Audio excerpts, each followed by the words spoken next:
This is why we have to talk about money. This is why we have to become educated any day, but especially right now.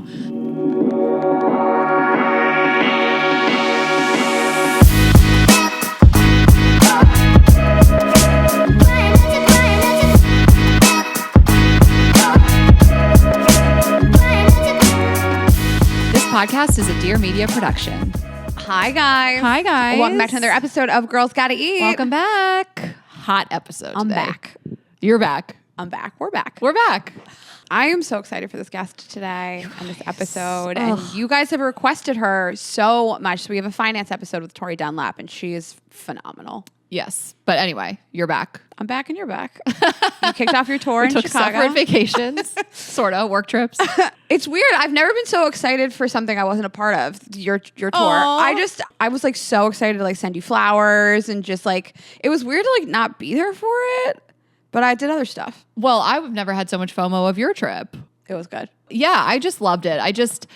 You went to Mexico City with two girlfriends and like, I love them, but it really was like White Lotus vibes of the three of you. I don't know why I just pictured it. Like I was like, you're a Jacqueline, no shade. Someone has to be, it was just like you were Jacqueline, Emily was Kate, and Melanie would be Lori. That's what you guys had landed on too. Well, she had made that with our heads. She was like quiet for a while, and then she like sent us that photo, and I was like, "Oh, you gave me Jacqueline. That's so nice." Yeah, you gotta be the Jacqueline, the slut. All right, well, we're gonna just. I've been really slutty lately, guys. All right, well, let's just thank our partners. We're gonna like unpack all of it. Thank you to Quince. Get free shipping and 365-day returns on your next order at quince.com/GGE. And Helix, get 20% off site-wide at helixsleep.com/GGE. And thank you to Addyi. Learn more at Addyi.com. And Storyworth. Get $10 off your first purchase at storyworth.com/GGE. And thank you to Pretty Litter. Get 20% off your first order and a free cat toy at prettylitter.com/GGE. I did not see toy at first, and I was like, not a free cat. They're just giving them away. I literally just didn't read toy. Like, I just was like, this is Tessa. What happened here? They're like, we just want you to have the litter so bad. Even if you don't have a cat, we'll give you a cat. We'll give you a reason to get this litter. That is actually an amazing, like, long-term marketing strategy. Yeah. It's like you give somebody a cat once, they buy litter for life. Well, you could partner with like a rescue and be like, we're going to waive adoption fees if you buy a cat, and then you get your first bag of litter free. We should listen. Pretty Litter. If you could have that idea, but like you should pay us for it. I'm glad they're back.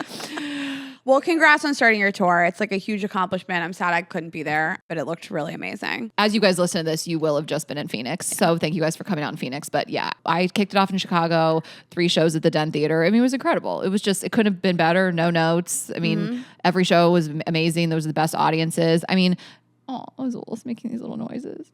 You sleeping? Yeah, he's dreaming. Oh, I love him so much.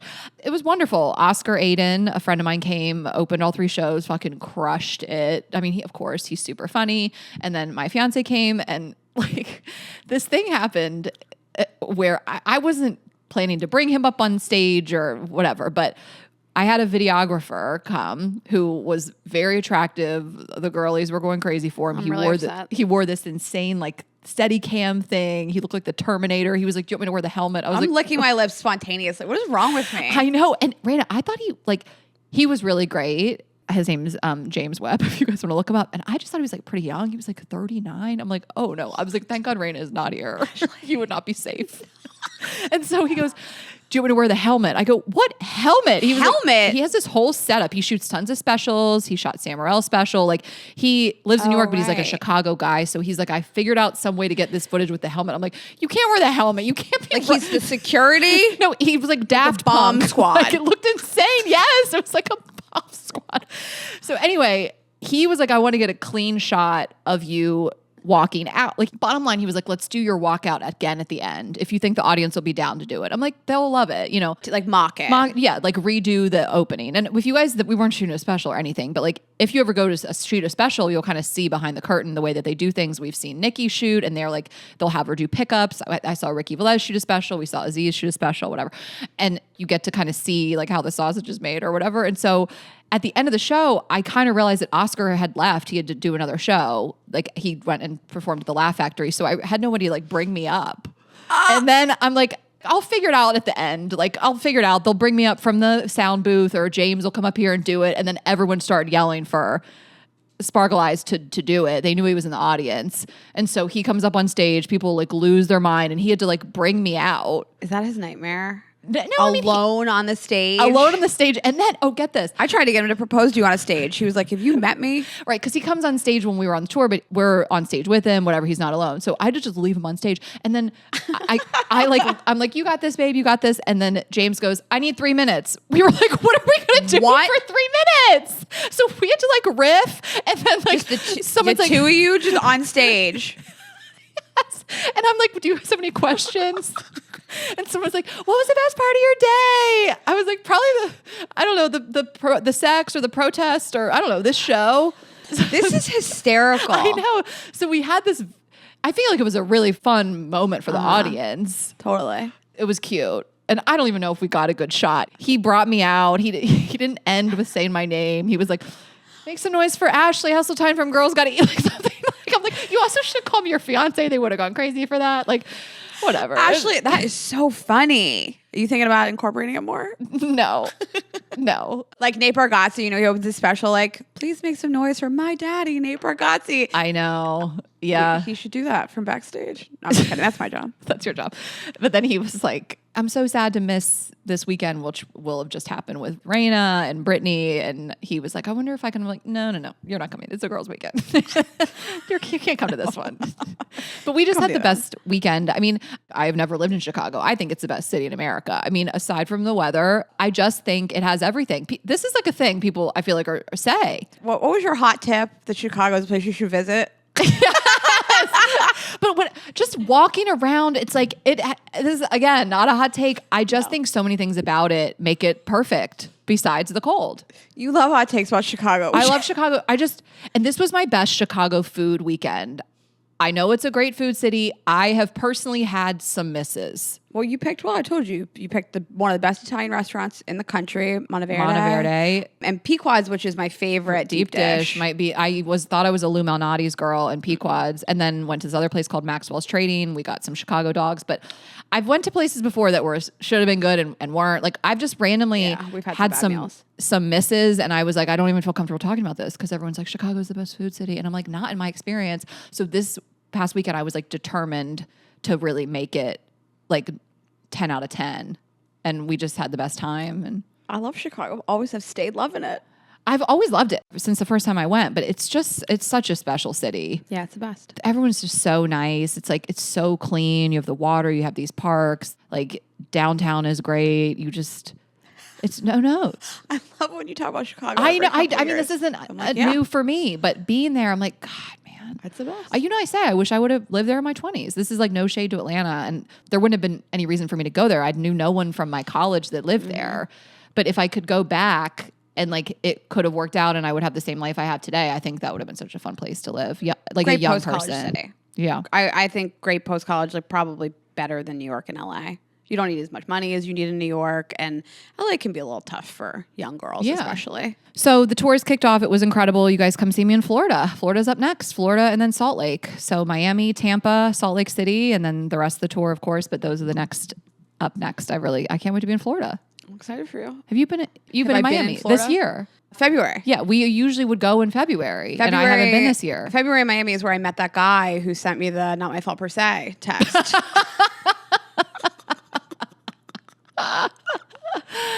I can't wait. We've historically always gone to Miami every February in our whole friendship. Always since the beginning of our friendship. Miami Wine and Food, and then we do shows, and yeah. Okay, so tell me about your trip. So I went to Mexico City, which I couldn't stop saying this like a broken record. Of all places I have ever gone, this is the most recs I have ever gotten from friends, from our listeners. I mean, hundreds of people sending me their maps. And I think it's just because it's such a big food destination and it's still close to the U.S., obviously. It's not like unattainable. And it's just, it has the highest concentration of Michelin-star restaurants. It's fantastic. So we just had a great time. Art. I mean, it's the best place. We had a great time. The weather was phenomenal. We stayed in Condesa, which is a very popular area to stay in. We got a boutique hotel. It was called the Amsterdam Hotel. If you guys want to look it up, it was fantastic. And everything we did was great. We all got a little sick at the end of the trip, but that's par for the course. And I was determined to like kick the sickness because I maybe delusionally planned to go straight from Mexico City to Vegas. So I went to like New York City for a week, came home for 2 days. I know. I didn't even realize that too. Like that we were in New York. I mean, I was there for like a whole like week, came back, turned it right around. You left even sooner than me. Yeah. I got back Sunday night. I left Tuesday night. Yeah. Went to Mexico City, got super food poisoning sick. Friday, I was determined to kick it. I woke up the next morning. I flew straight to Vegas. We did like a one night in Vegas for our friend's birthday. You were, of course, invited, but you had your shows. And it ended up just being 4 of us, friends of ours that are a couple, and then this guy. And I had like one of the best nights I've ever had in my life. We had drinks to catch. We saw Aziz Ansari. Our friend Ricky Velez opened for him. Then we went to Carbone for dinner. We shut down Carbone. We went to see the Chainsmokers. We were out all night. Stop. And I was out till 7 a.m. Food poisoning and all. I just sent it. You weren't out. You were in. So I'm glad that you brought that up. You don't say you were out. Like you were doing lines at the club at 6 a.m. You were... This is the perfect intro to what I wanted to tell you. Okay, so I'm talking to my brother and sister-in-law this morning, and my brother passed the phone to my sister-in-law, and I was like, I was out until 7. If you guys have listened to the show ever, that's not me. Like, no. My girlfriend who I was with is a new mother, and she was like, I'm not staying out past 2. I'm going to bed. I got to go home and take care of my kid tomorrow. Oof. Like, parenting hungover. I was like, I don't know how you guys are not going to for do the it. week. No, I got home. I ordered 4 bagels, just different varieties of bagels. I was fucked up. So no one who knows me thinks that that's the case, that I would ever stay out that late. Of course it's not. So one time you did, and it's when that guy ate your butt and you left me that voice note at 7 a.m. and I asked you if you want to go to the Eagles game the next day. And you were like, I've been up all night getting my butt eaten. I sent you that same voice note Sunday morning this week. I was like, actually. Minus the butt stuff. Sort of. I don't know. So my sister-in-law is like the same voice. Yeah. My sister-in-law was like 7 a.m. Were you on drugs? And I was like, no. And she goes, how did you stay out that late? And I was like, a guy, obviously.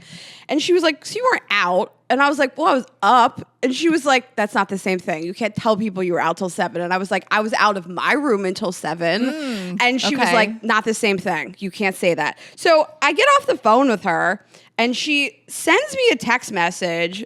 It doesn't count as partying until 7 a.m. She just spontaneously sends me one. Okay. I'm like, she says it doesn't. She's going to die on this hill. Yeah. It does not count. I said, it was a party, but I just had one guest. And she said, it wasn't. It doesn't count. She said, you were out until 3. Partying needs more than 2 people. This is so funny. She's like, I'm going to pick this battle, actually, with my sister-in-law. She's like, I'm a new mom and I need a win. And I said, but I've already really told a lot of people it was 7. I'm with her. Is she still going? Okay. She said, I'm proud of you partied until 3 and then you had some fun.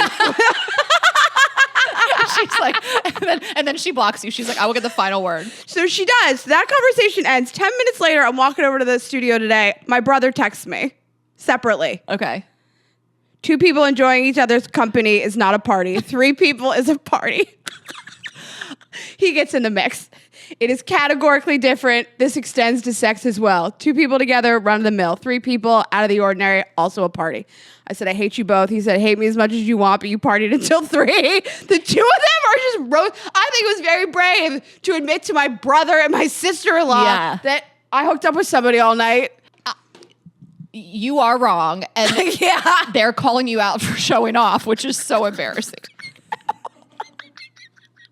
Do you remember when you were little and your parents would be like, stop showing off? And you would be like, oh. I know. It's a dagger to the heart. When you get called out for showing off. Because you think you're just like entertaining everybody. Look at me and look what I can do. Well, even when you said out till 7 to me, I was like, huh. Because up till 7, it still is bad bitch behavior. I was up watching the sunrise. Yeah, I stayed up till 7 is accurate. I was naked for the last 4. Throw that in. People who are out till 7 aren't naked. Right. They're out. If you want to get semantical about it, if I'm naked, I'm out. No, you're in. You're literally in. You're thinking. Now I'm thinking there was a time when I was out and I was naked, and that was in Miami. And I like fucked this dude, and we were hooked up in the ocean, and we got out of the ocean at 6 a.m. People were on the beach. I was butt naked. You were out. Yeah. You were technically out. I need to hear the conversation when they got off the phone. They were like, "We'll get her. And so Let's double team her." it's rare that they separately text me like this about the same conversation. Like they were like, we need to just double down on separate text threads. I did send you like a half a live text message. You were like, I have so much tea from last night. I was like, oh, buckle up. Yeah, I think I was like, I have a lot to tell you, but couldn't have compared to what you had to tell me. You thought I was joking. Listen, at this point, it doesn't even matter if she was up or out. She had a night and a morning. Yeah, I did. It was really, I love Vegas so much. Yeah, I really look back on these Vegas weekends and they're just so perfect. Like even when we were there last year with our girlfriends about a year ago, the Lovers and Friends Festival got canceled. We still had a great weekend despite it. But our show weekend was truly one of the best weekends of my life. Core memory. When you really plan it perfectly, and again, like one night is fine, but like 2 is the max, obviously. And you really just do like an amazing dinner at like a swanky place, some sort of show, some sort of club experience. Like nothing beats it. I mean, I'm going for one of my bachelorettes, and that's how I really want to do it. Like, I'm going to do a house off the strip.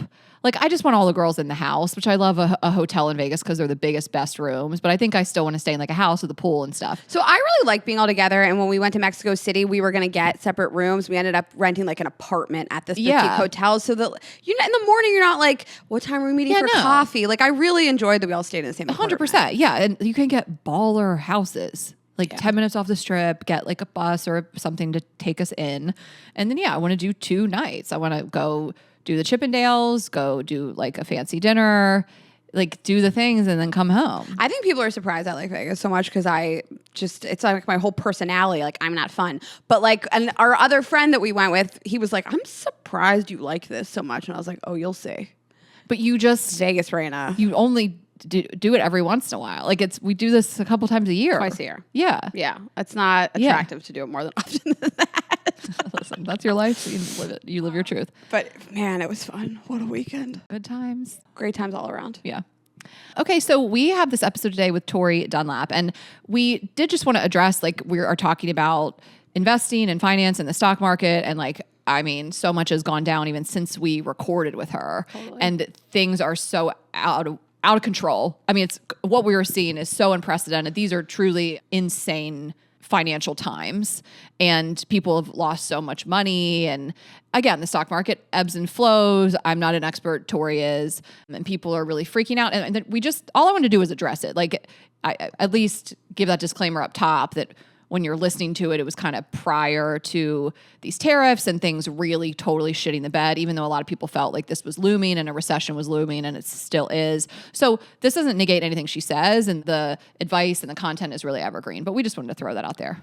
Yeah, I mean, I still think the advice plays, and I talked to my brother who works in finance a lot this morning about it, and the stock market tanking and people giving up their gains. I mean, my dad said to me, I've lost more money in 2 days than I've made in 3 years. I mean, it like shattered my heart. Older people, it's like makes me like, I mean, I have no words. Yeah, and these people's 401ks and all these things. And my brother said to me, you and Ashley, of course, will keep investing for long periods of time. Those stocks will go back up. You'll be okay. I mean, it's almost a good time to buy stocks. Tori will talk about this also. It's at a discount.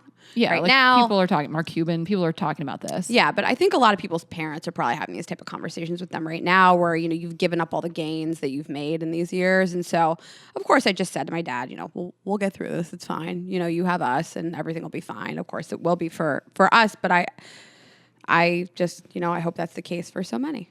Yeah.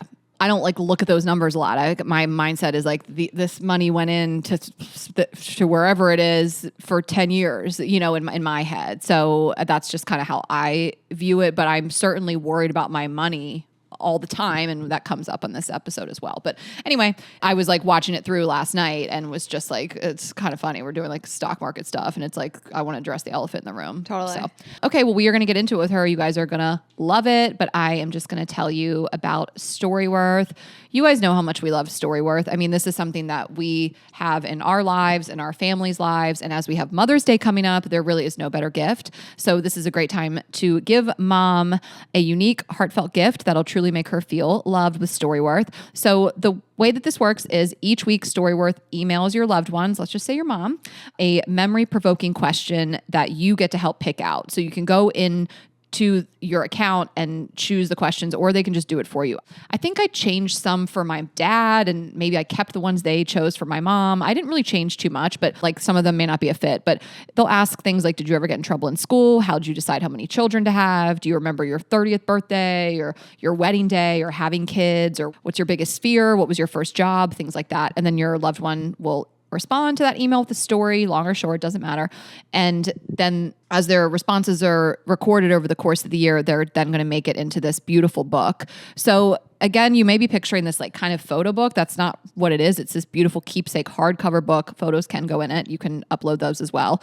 And you'll be able to share that and revisit it for generations to come. So I'm obsessed with this. I mean, I did one for my mom, did one for my dad. My cousins have done it for my aunt and my uncle. We have it on the bookshelf at home. And my brother and I both have copies, obviously. And it's just an incredible thing. I cannot recommend it enough. Families love Storyworth. It has over 40,000 5-star reviews. Can you imagine giving it a bad review? Hate the memories. Like, it's just like I don't care about what my parents went through. Fuck those people. Millions of stories preserved since they were founded over 10 years ago. So you can give all the moms in your life a unique, heartfelt gift you'll all cherish for years. Storyworth right now. Save $10 on your first purchase when you go to storyworth.com/GGE. That's storyworth.com/GGE to save $10 on your first purchase. Yes, and vacation season is nearly upon us. So this year, you guys can treat yourselves to luxe upgrades of your wardrobe with Quince's high-quality travel essentials at fair prices. I mean, Ashley and I are just crazy about this brand all year round. There is so much to shop for. So they do have premium luggage and tote bags to carry. They have all kinds of accessories. I like their belts. I like their purses. Right now they have these lightweight European linen styles from $30. So I bought this set that I loved. I wore it at Mexico City. They have this 100% European and linen wide leg pants. And they come in 7 different colors, all kinds of sizes and lengths. And then they have matching tops. And it really is just the perfect, like, a set. Nothing will make you look more chic and put together than a set. Get yourself a linen set. They have washable silk tops, comfy lounge sets. They partner directly with top factories, so they cut the cost of the middleman. The savings are fantastic. Their prices are unbeatable. And they only work with factories that use safe, ethical, responsible practices. So I really can't say enough about it. I love this Mongolian cashmere cropped tank. Ooh. Yeah, so it's cashmere, but it's a tank. I love that. And it just kind of, you can dress up or dress it down. Like you could really wear it like to work with a blazer and like slacks, or really wear it in like jeans or a little short skirt a night out. I'm like obsessed with it. I got it in black. I'm going to get another color too. Ashley and I will buy something we like on that site and just buy it in every color because the prices are so insane. For your next trip, treat yourself to the luxe upgrades you deserve from Quince. Go to quince.com/GGE for 365-day returns plus free shipping on your order. That's QUINCE.com/GGE to get free shipping and 365-day returns. Quince.com/GGE. Okay, Pretty Litter. Right, it has been a minute. I know. I got excited. When I saw this come Pretty through. Litter. I mean, this is what my parents use in their house. They have 5 cats. Probably had 4 last time we talked about Pretty Litter. They added a 5th. So they have a full starting squad. No, your family loves cats. They have a full starting 5. Your mom can't say no to a cat. Don't quiz me on their names. No, I know them all, I think. And this just is such a game changer for anybody with 1 cat, 5 cats, however many you have. That's legal in your state, because you know they have limits on that. But it's the best kitty litter that exists. I mean, it has this non-clumping formula. It traps odor and moisture. When I made my parents switch to this, I've noticed such a difference. They keep the litter box like in the laundry room, and like I noticed the difference with the smell and it flying out of the box and like getting under your feet. I hate that feeling. So Pretty Litter is lightweight, low dust. 1 6-pound bag works for up to a month. And the cool thing that it does is that it changes color to indicate early signs of potential illnesses in your cat. What is more important than keeping keeping your pet healthy. So it can detect urinary tract infections, kidney issues, and more. So that is something that looks like so important about it. No other litter is going to do that. And since it ships free to your door, you never run out. You don't have a bunch of kitty litter bags taking up space. If you live in a small space, this is even more important. You don't have to go out and lug those huge tubs from a store to your car, your house, yada, yada. So we just love it so much. It's so much better. It's different than really anything else out there. The health monitor is going to give you peace of mind too. So Pretty Litter helps keep your house smelling fresh and clean. Try it and you'll love it. Go to prettylitter.com/GGE to save 20% on your first order and get a free cat toy. That's prettylitter.com/GGE to save 20% on your first order and get a free cat toy. Not cat. prettylitter.com/GGE. Terms and conditions apply. See site for details. Okay. Let's get into it. All right, guys, we are very excited to welcome our guest today. She is a money expert and the founder of her first 100K, which is a financial education company aimed at young women. She is the host of the #1 money podcast for women in the world, Financial Feminist, and is a New York Times bestselling author of the book Financial Feminist, Overcome the Patriarchy's Bullshit to Master Your Money and Build a Life You Love. Please welcome to the show, Tori Dunlap. Thank you so much for having me. Yay. Tori, our audience really requested you. That's so nice. There is the Venn diagram, I think, between your audience and my audience looks more like two circles on top of each other than I think a true Venn diagram. It just makes me so happy. We always feel so proud of our audience, Yeah. and just them making money, wanting to make more of it, wanting to invest. Well, it's the taboo, right? We're actually more likely to talk about sex than we are about money. Money is the most taboo topic. So it makes sense. Okay, if we're talking about a lot of taboo things, the audience feels very similar. Yes, and we've done quite a few episodes about money, which are fantastic. We had Ramit Sethi on the show. Yep, but great. We talked a lot about like relationships and money, but our audience really highly just requested, like, I want to learn how to invest my money, get out of debt, save, like, their own shit, which I loved to see. Yeah. That's so funny. They're like, I don't care about this relationship. We're done with that. We're done with that. Well, you got to manage your own money before you get in a relationship, hopefully. You got to put your mask on before you help others. Yeah. Well, tell us a little bit about you. I mean, again, the first chapter of the book is kind of your brief story of, quitting your job but just in general. So I grew up with a great financial education from my parents, and I thought that was normal because that was my lived experience. As I was like, okay, everybody knows not to overspend on credit cards. Everybody knows how to save money. And of course, when I got to college and beyond, I was like, oh, no, that was a privilege. And with that privilege comes responsibility. So I majored in theater and communications in college. Okay. The plan was to be a marketing girl boss, stomp in the streets of Seattle with my coffee cup and my briefcase and my pencil skirt. And that's how I knew it was a lie, as I've never worn a pencil skirt in my goddamn life. I could not relate more. I joke that I thought adulthood was a pencil skirt. Oh, it's like, and we were going to Sex and TGI the City. Fridays for happy hour. Absolutely. With the amount of like cosmopolitan articles that were like the makeup from day to night. Day and I was to like, night. what? Have you ever seen that meme that just said, like, not one time in my life have Literally I not ever one. needed an outfit to go from day to night? Not one. So that was what I thought my 20s were going to be. And then I got Andy into... Anderson. Yeah. Totally. I got into a extremely sexist, extremely misogynistic workplace. And I graduated college 5 months before Trump was elected the first time. And so I'm coming into adulthood, but really into womanhood in a very different country than I think a lot of us expected. Yeah. And I start asking myself questions like, okay, how can I make a difference? As cheesy as that sounds, like, what can I do? And all of my friends started coming to me to ask me financial advice. And I also started realizing in my life that when I had money, I had choices. When I had money, I had the ability to get out of that toxic workplace I didn't want to be in anymore. When I had money, I had the ability to leave a relationship or donate to causes I believed in or travel or go to therapy, right? Every option opened up to me. And that was the feeling I wanted for every single woman on the planet. So I started her first 100K on the side of my 9-to-5 in marketing, built it slowly over time, took it full time in 2019 after going on Good Morning America. And since then, we've had 5 million women Oh my God. learn how to save money, pay off debt, start investing. This is what I believe I was put on this earth to do, is fight for women's financial rights. This is my favorite fucking thing to do. And the best part is that when women, and at this point we get like a message every 5 minutes of like, I paid off my student loans, or I had my first $1,000 and I never thought I'd have this much money in my bank account, or I was able to leave my abusive spouse because I have money now. There's always a second part of that sentence, which is, and I show up differently in every aspect of my life. And like, this is why we have to talk about money. This is why we have to become educated any day, but especially right now, because a financial education is your best form of protest. Oh, I just love that.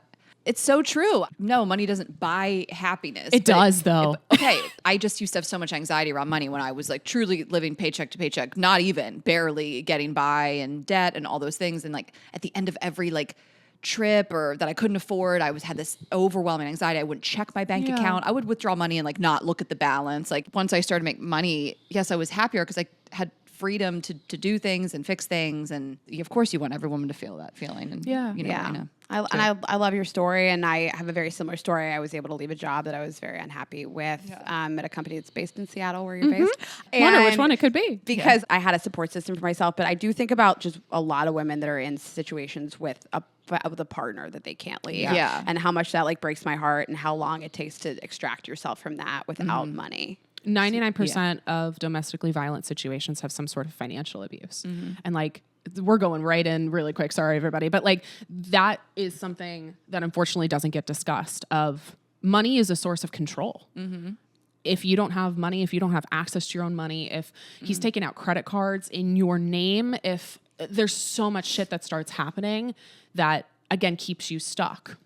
And the vast majority of, again, we're assuming, women dating men, but the vast majority of women who want to leave relationships can't, because it's like, even if it's a relationship that is not violent or not abusive, but you just don't want to be in anymore, it's like, oh, I'm in this expensive city and I'm splitting rent in half. So now if I leave, I have to go out on my own and pay for a 1-bedroom apartment entirely for me, right? It's like $1,400 split in half. Now I have to pay all the 14. It's like, that's a lot of money. And so again, I never want money to be the reason you can't do something. I want it to be the reason you can. When I was 23 years old, I was living with my first boyfriend in New York, and I caught him cheating on me. We were splitting the rent. He paid more than half. And I caught him cheating on me, and I didn't confront him for a whole week, because I was like, I really had to wrestle with like, what does this mean for my ability to pay my rent if I say something about this? And I don't want women to be in those positions. Totally. Okay, where do we even start? So we start with, I want to talk about how people's attitudes and financial personalities even come about. Because you spend a lot of time in the book just saying, like, before we talk about how to take actionable steps, where does this even come from? How are we socialized around money? And then we'll talk about how like women and men differ. Yeah. So everybody thinks that personal finance is about math. Like how good you are at math. So you talk with women and women will go, well, I'm terrible at numbers, or I'm terrible at math, and so therefore I'm not good with money. I majored in theater, guys. Like I'm not good at math either. It's not about math, it's about psychology. And that's why I spend the first chapter, which is the longest chapter, the biggest research chapter, about the emotions and the psychology of money, because I can't teach you how to budget. I can't teach you how to get a game plan together until you understand your own financial triggers. So the vast majority of your money habits are actually cemented by age 7, according to statistics. So by 2nd grade, how you view money, how you view people with money, how you manage your own money in the future is already deemed based on the relationship that your parents or people who you were growing up around manage money, unless you work to change it. So the practice I have in my book that I would love to do with both of you is like, what is your first money memory? What is the first time you remember thinking about money?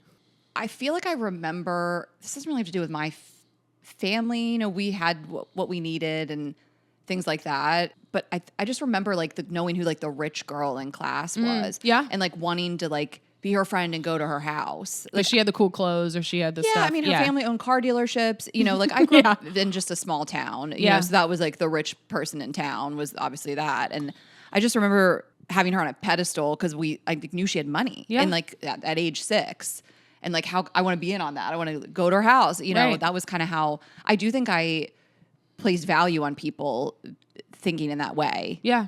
But again, that's because I wanted to make money. Yeah, totally. When I want to be like a rich person. Yeah. I mean, for me, it was because I was a theater nerd. I really wanted to go see the local production of Annie, the musical that was happening. And my parents were like, okay, if you want a ticket, you got to save up. And I had no income source when I was like 4 or 5, but it was like, okay, lemonade stands, picking up change on the sidewalk. And I saved it all in an Altoids tin. And I learned, okay, if you want something, you have to save for it. You can't go into debt. And so you can kind of start to interpret, and feel free to share yours as well. You can kind of start to interpret like what happens, or like what sort of beliefs you have, depending on, again, how you grew up around money or what that says. I'm going to share one more, and then I want to hear Rayna's.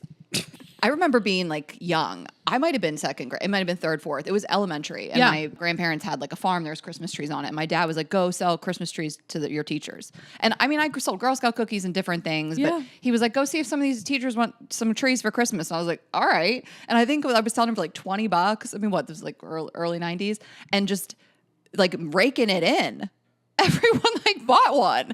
And I was like, the fact that he sent me to just like hustle the teachers and like, but then I think where it was lacking. This is what it is to be an entrepreneur. And I had that like spirit too, even like school, we did like a little mini society thing. I would crush it. But I think the thing I didn't really learn is then what to do with it. Yeah, sure. And we have these stories of like making a bunch of money in the summer and going to the mall and blowing it all. And like no one told us what we were supposed to do with it. Right. Ever. Well, I have two also. So from a very young age, without putting my parents totally on blast, my parents divorced when I was 4, and my dad would sort of like skimp out on child support payments, and I heard about it. I heard about it a lot. Ooh, that's a hard position to be in for you. And all evidence pointed to the fact that we really were fine. We lived in a nice house. We had nice cars. I went to a private school. I went to summer camp. Like, all evidence pointed to the fact we were fine, but I was constantly hearing, like, your father owes us money. Your father's putting us in a bad financial position.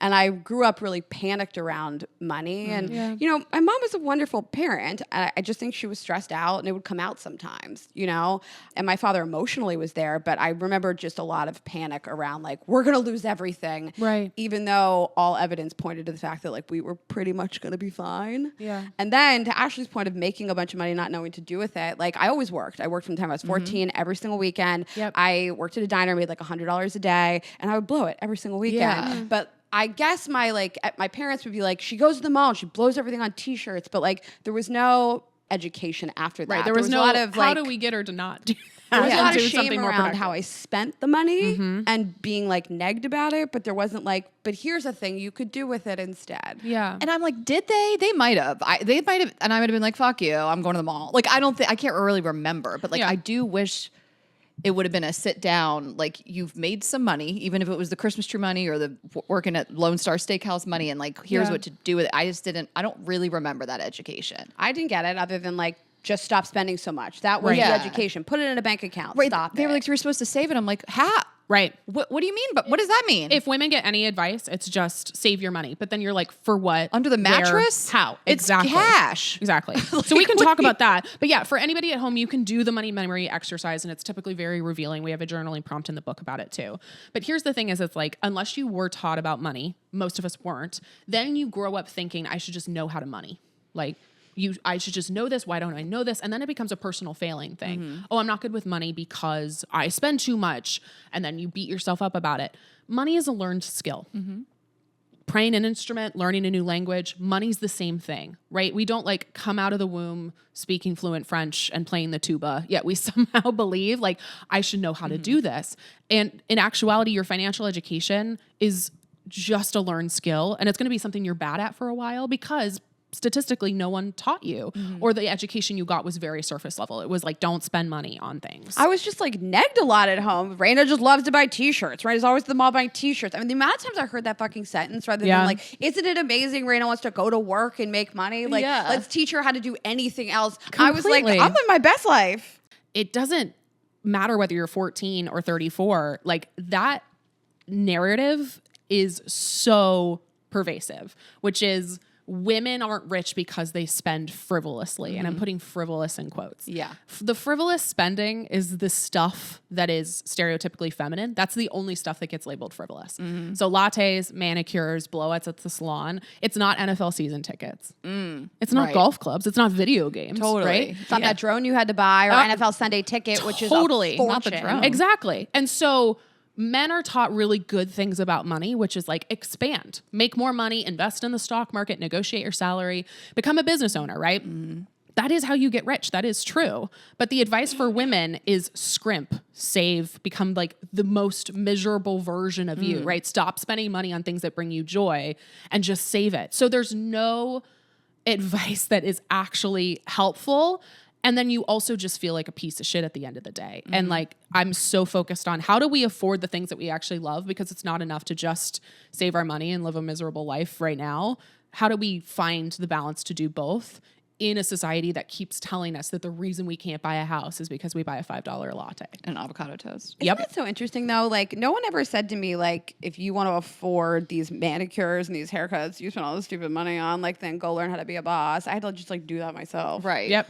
I guess somewhere along the line, someone on TikTok told me, but like, It's changed a little bit now. Definitely. But we grew up, not when we grew up. definitely. And I will say, to my mom's credit, I've said this many times on the show. My mom said to me my whole life, go out, make your own money, because God forbid you are in a position where you have to support yourself alone. You can. Right. And I think that no one is socially taught to talk about money. Like, it's a taboo for anybody of any gender. But for men, it's more normalized of like, oh, we'll talk about the bonuses we brought in when we're golfing. We'll talk about, again, like the stock market. For women, it feels so overwhelming. It feels so jargon heavy that we either are so scared of it that we opt out, or we're afraid that we're like too stupid to understand. And like, I need everybody to know you're not too stupid to understand. Like, they make this confusing on purpose. And it's also, again, it's a learned skill. So like, you're going to be bad at it for a while. There's going to be training wheel moments, and that's okay. But I need you to take an active role in actually being better with your money. Rayna does still spend too much on t-shirts. I do, but I'm not having kids. So there you go. Trade-off. It's a trade-off. It's just very funny that like that is your one like vice thing, and it's been since you were like a kid. Yeah. Rayna spends too much on t-shirts. I do, but I'm just like, I have no debt and everything that I. You don't have to justify your t-shirt spend to me. That's the other thing women do, though. I'm going to read you for filth a little bit, but that's the other thing women do is, again, we've been told to feel shame about our purchases. So then it's always like, but I got it on sale, right? Like somebody compliments my outfit. I'm like, thank you so much. I got it on sale. Like, that's the first thing we say. Or like, oh, I'm going to wear it multiple times if it's something that feels like outlandish to us. We have to justify it. And it's like, men don't have to do that shit. Totally. Men don't have to justify their purchases. They get to spend money because they have hobbies. They get to spend money because it brings them joy. And I would love for women to get to a point where, yes, they're saving so they don't feel guilty about spending later, but they're also just like, yeah, I bought this, and so what? It is. Yeah. So you talk a little bit in the beginning of the book about shame, which is that you don't know anything about money, and then this creating this like ostrich effect. So can you talk a little bit about that? Yeah, the ostrich effect is real. So when I ask most people about money, especially people who like are just new to our community, the response is, I don't know anything of what's going on because I'm too scared to look. And this is what we call the ostrich effect, where you bury your head in the sand, you act like your problems don't exist because it's a lot easier to just ignore them than it is to get honest about what's really going on. And this is so normal. This is so real because we feel, again, overwhelmed. We feel shame. Oh, we have too much debt, or I don't have enough in savings, and so I'm just not going to look at it. It's like getting in a car and having no idea how much gas is in it. Like, that's what we're doing is we're just like raw dogging life. You're just like driving a car and you're just like, okay, maybe I can get to the grocery store. Maybe I can get to the state over, but I have no fucking idea. And what happens is that you end up breaking down on the side of the road at 2 a.m, right? You just overdraft at brunch. Exactly. That was my story. I'll know when I overdraft. Totally. I'll know when they bring me back my card and tell you we can't run this. That I can't afford it. Yeah. Yeah. And like, I want you going to the all-inclusive resort wherever you want to go. Like, I want you going to the Eras tour, but I don't want it to be with a side of guilt. Like, I want you to spend unabashedly on the things you love because you know you can afford them. Like, I need you to have a gas gauge in your car. I need you to know what's going on. And so we talk about budgeting in the book. And again, I can hear everybody like throwing up. They're like, I don't want to budget. I don't want to do it. It means restriction. It doesn't. Having a budget is the gas gauge of like, I know I can afford this. And I also know that it's not going to come with a side of guilt later because I've already saved. So like my first piece of like really actionable advice that anybody can do at home is set up an automatic transfer to your savings at least once a month. So it's like either when you get paid, it could be twice a month. If you get 2 paychecks, it can be, $20 a month if that's all you can swing right now. But set up that automatic transfer from your checking account to your savings account because we're doing what's called like paying ourselves first, right? Just like we're another bill, we're setting up money for future us. And we've done the hard thing first so that we can then go out and spend on brunch or spend on whatever we want to spend it on because it's not going to come with that side of guilt later. We're doing both. We're spending the money on the things we love, and we know we've taken care of our savings too. Anything I can automate and not think about it. Totally. It hurts a little less. No, and I think we think like I get an extra gold star if I make this like hard. Like that means I've earned it. And no, like money is already hard enough. Like any tool at your disposal, automation's huge. Just like you set up automatic bill pay for, I don't know, your electric bill or your credit card statement. You can do this with your savings. You can be like, okay, every time I get paid, I'm setting aside 5% of my paycheck to savings. Great. And that just psychologically starts the two. You get to pat yourself in the back. I did the thing. And I checked the box. It's happening without you even having to think about it. Totally. So it's really nice too if you can set it up. We talk about high yield savings accounts I incessantly. was just going to ask if we're going to talk about that. Absolutely. Yeah. most of So the time. they're just like everyday savings accounts, except they're going to offer you way more in interest. And the interest rate is declining with everything going on, but it's still like 3% compared to like 0.3, which is the national average. So if your money's just going to sit there, which is what we want, right? We want it to sit there in case of emergencies and the savings goals we have, it may as well be working harder for you. I mean, I think people have heard this term, most people, but if they haven't, like high yield savings account, just anyone can have one. It's a savings account. It's just like a souped up savings account. It's just offering you a higher interest rate. And it's usually through online banks. The reason they're able to offer you that higher interest rate is because they don't have tellers. They don't have like a brick and mortar location. And the other thing is like, if you have, for example, your paycheck going in, like I have my paycheck go to like a local bank in case I like need to take cash out or whatever, but my high yield savings account is where my savings is at a different bank. So that helps a little bit too, because if you're sending your savings to a place that's not with your checking account where your money's getting taken out, you can get that money if you need it, right? It's there if you need it, but it's not as easy to transfer the money. It back. Totally. What would an example of an online bank you recommend? Yeah, so like SoFi is the one we recommend. We have our tool on our website, herfirst100k.com, but there's also, there's Ally Bank, there's Amex has one. Like there's a million places that have them. But that's the other nice thing is it's like another hoop to jump through to make sure that you're not at brunch and going, okay, it's fine. I'll just take a little bit of money out of my emergency fund, right? It's like, it's a psychological barrier that feels high enough where it's going to check you every time. Totally. Because like I would just be like, I'll hit savings on the bank teller for Bank of America. Yeah. You can also name your savings account. That's the other thing I love. Is that people don't really? understand. Don't touch this? Yes. It Don't can be, answer. instead of 24601, it can be boy. like, fuck off fund, or it can be like Croatian vacation 2026. Yep. All right. I like this. First step down. Okay, we're just gonna take a quick break and then we'll jump right back into it with Tori. I'm telling you guys about Helix. I say all the time, I really credit like the way that I have aged to sleep and water. And I sleep 8 hours a night. It's really important to me. And I think about it all the time when I travel. What is the mattress that I'm sleeping on? I truly cannot wait to stay and my mattress when I get home. I have Helix in all of my bedrooms. I always have. Your entire family has it as well. Yeah. I really look forward to coming home. I have the Midnight Luxe, and mattresses are so important to the quality of your sleep. People are always asking to stay at my house so they can sleep in their bed. I know. When I have guests in my guest room, they're just like, what is this? I'm like, first of all, you should know. Right. Don't come at me. What is this? Tell me you don't listen to the show. Or know me at all. But you go to the website, you take a quick quiz about how you sleep. So they'll ask, like, what are your problems in terms of night sweats, back pain, motion transfer? Do you sleep with somebody else? Are you slow? Are you plus size? Are you a back sleeper? And then they'll prescribe a mattress for you, essentially, and send it to you. I loved every part of the experience of ordering it. It's improved my sleep. It's so comfy. The website's really easy to use. We love their pillows, mattress toppers, really everything they sell. Man, when I go to some of these nicer hotels and they do those like feather pillows that just are so flat. Nothing better than a Helix pillow. Nothing better. Nothing better. So you go online, you'll check out their sleep quiz. It takes 2 seconds, and they'll ask you again all kinds of stuff. So do you want to address snoring, back pain, sleep apnea, whatever it is? Sleep the night, literally on the best mattress. Go to helix.com/GGE for 20% off site-wide. That's helix.com/GGE for 20% off site-wide. Helix.com/GGE. Okay, Rayna, let me ask you a question. How would you feel if you lost your libido? My sex drive, is that like a serious question? I'd never recover. I know, right? Well, the fact is millions of premenopausal women are frustrated because they lost their libido. But we're here to let you know that there's a treatment called Addyi that is clinically proven to boost libido in certain premenopausal women. And this isn't some sketchy gas station pill. It's FDA approved. Talk to your doctor to see if Addyi is right for you. And again, it is clinically proven. I love that women have this option. Same. You can go learn more at Addyi.com. That is ADDYI.com.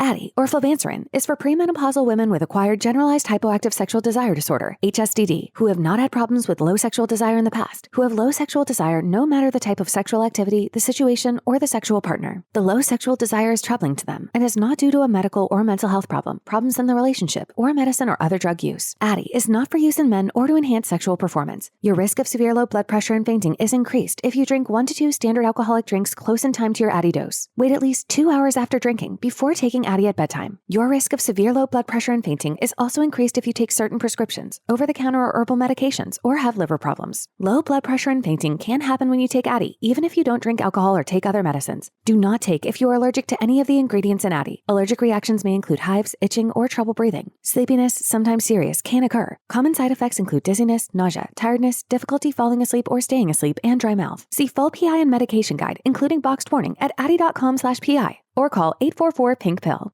Addyi. That is ADDYI.com. Since we're just like on budgeting, people really want actionable steps. I do want to circle back to like, other financial challenges women have, but like, let's talk about budgeting. Yeah. Okay. So the thing about budgeting, again, is it gets a bad rep, and we're, again, gas gauge in a car. I just want to make sure everybody knows it's the permission slip to spend unabashedly on the things you love while knowing that you don't have the side of guilt later. So I teach a budgeting method in the book that I call the 3-bucket budget because I hated every budgeting method that was out there. Great. I didn't want to track every penny. I have Timothée Chalamet YouTube compilations to watch. Like, I have better things to do with my life. Wait, do you watch his old like talent shows? Absolutely. Like when he sings Nicki Minaj. It's little Run the Dragon like a Dungeon Dragon. Oh yeah. Like a Dungeon Dragon. Oh yeah. Kiss on the cheek, turn it to the lip. Do you remember that? No, he's in the book. Wait, we have the same kink. I'm obsessed. Oh, you have to. So he's like the unofficial mascot of Financial Feminist. Like, I have a cardboard cutout of him that a fan bought me in my office.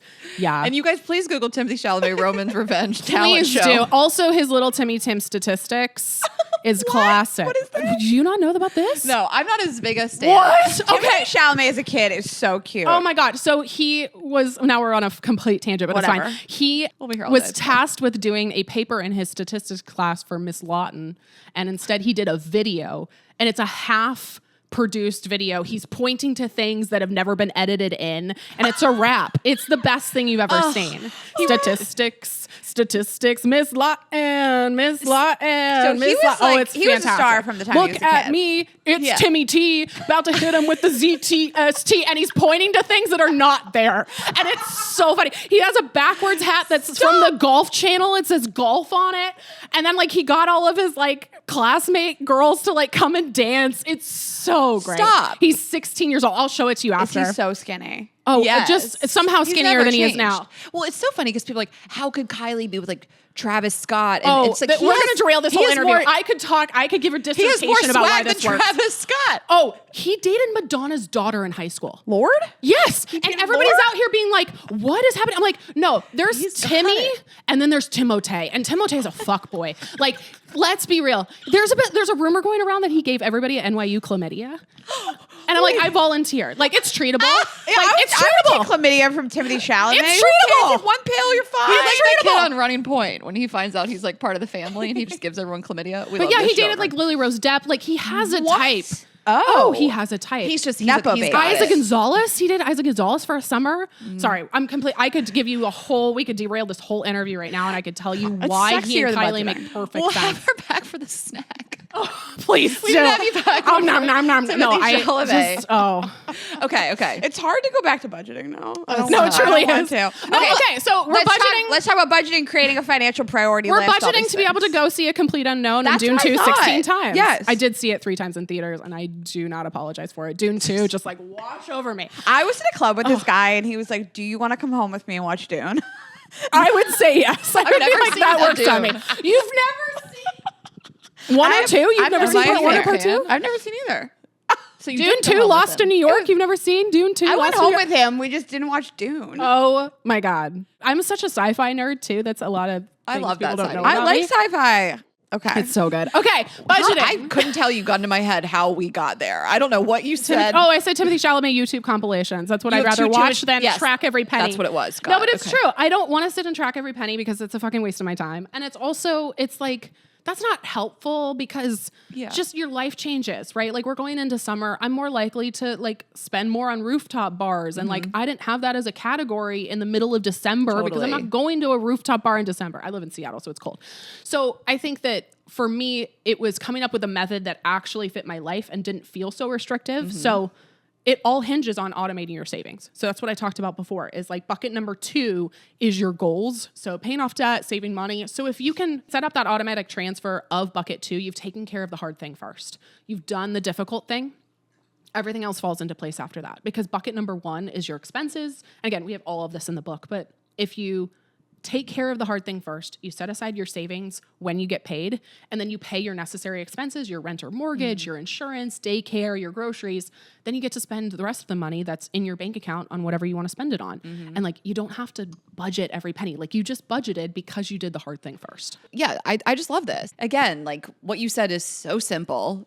You know, it is put it in the savings, cover your expenses, and the rest do whatever the fuck. Like, I think people really, and like you said, this feels, I don't want to call it loose, but not tracking every penny. No one wants to, it's not realistic. Well, it's not also, it's not sustainable, right? Exactly. And if you get off on that, great. Totally. Like, if that is something that you really actually can stick to that benefits your life, great. But most people come to me because they're like, I don't have a budgeting method that works. And I'm like, okay, you don't need to do a spreadsheet if you're not a spreadsheet girl. You don't need to use an app if you're not an app girl. If you automate your savings, do that one thing that technically a computer is doing for you, then everything else falls into place. The only thing I ever learned in school after all these dumb fucking classes about like budgeting and money was how to Did you have classes though?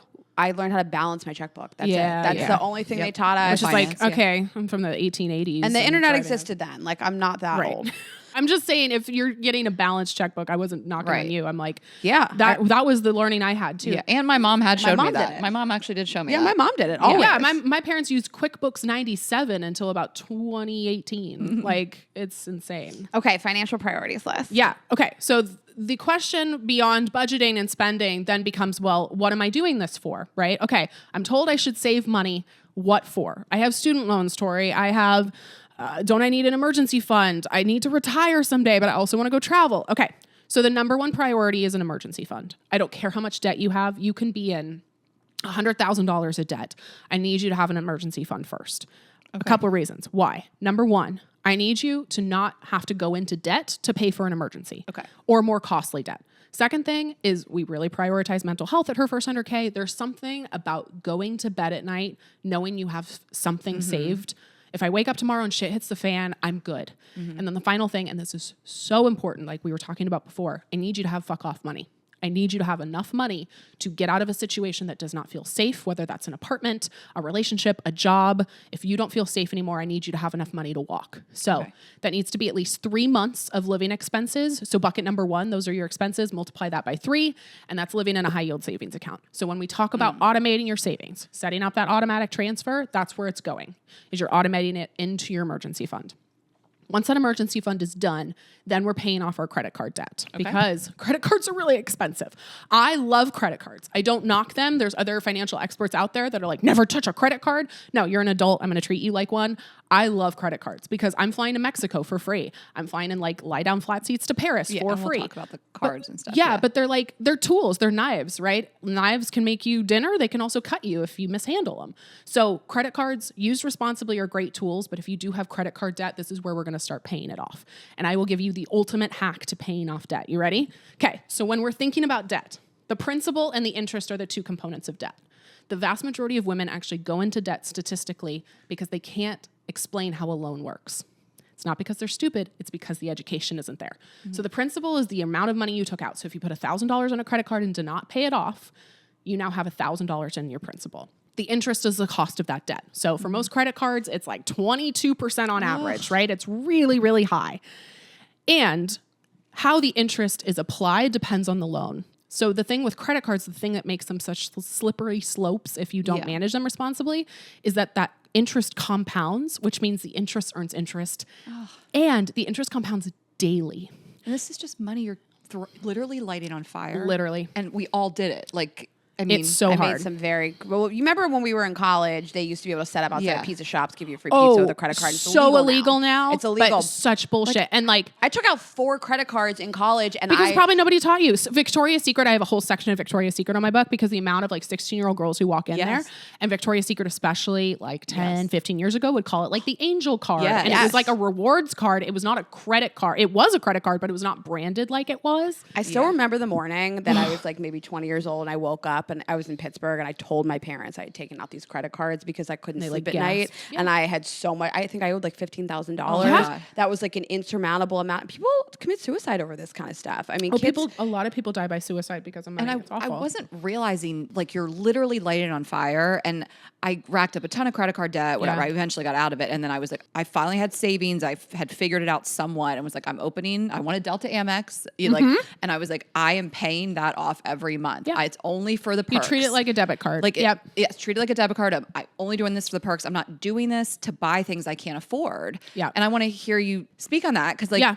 that was a foreign concept to me 5 years before that. Yeah. Like So- my credit card was to buy things I couldn't afford. Totally. So I'll round out with the hack about paying off your debt, and then Yes. we'll go there. Okay, so sorry. principal and interest, right? The interest for credit cards is compounding every day. And that's why it feels like such a slippery slope because Yeah. it's just like you can't dig your way out of a hole when the sand's coming back. Yes, it's a great metaphor. So if we can lower our principal, you're going to pay less in interest, right? Because if the interest rate is 22% on $1,000, that's expensive. If it's on $800, well, that's cheaper, right? You're not going to pay as much interest and it's not going to accumulate as fast. So what you're going to do, whether this is credit cards, student loans, any sort of debt, is you're going to call whoever your debt provider is. So, okay, I have a Capital One credit card that I'm in debt on. Call Capital One and literally ask them, how do I make principal only payments? Like, how do I send extra money just to the principal? When I had a car, like I got my first car when I graduated college, and I remember my car payment was like $450 a month, and then I had an extra $50. So I just sent it in, and I was having to write checks at this time. And they took $50 off of next month's payment. So instead of $450, I owed $400.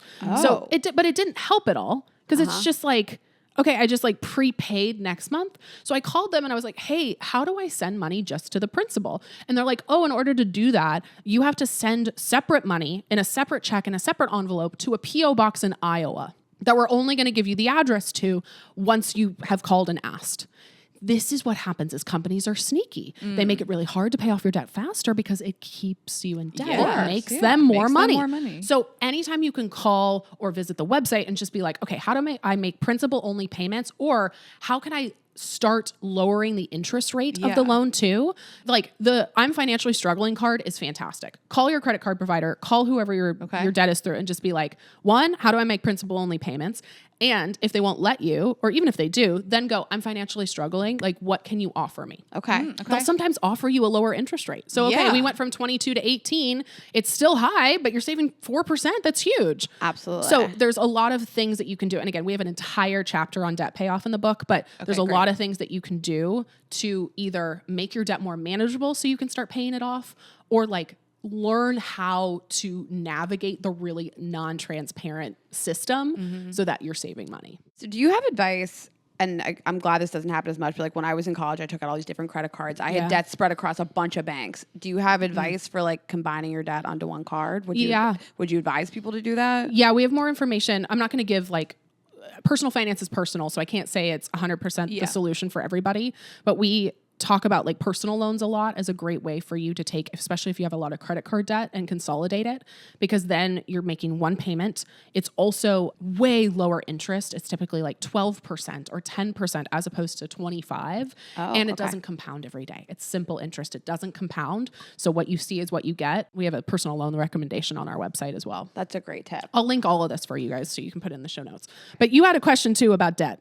I mean, well, again, when I was younger, I wasn't fully realizing how much money I was just lighting on fire. And then I was like, oh, the point of credit cards is to, at least now, as a, at this stage in my life, is to use them for the perks. Build credit, get and perks, not buy stuff once I've cleaned out my debit account, and it's tough to talk about because people are like, well, I want to go on this vacation and I can't afford it, so I put it on my credit card. And then it's just like, it's a tough discussion to have because you're like, I get that. Yeah. We've all been there, but you are just going to pay more in the end. So I don't know. It's like a tricky thing. Like, it's so hard. And it's like, this is why I talk about, it's going to like make me a little teary, but like, this is why this work is so fucking important. Yeah.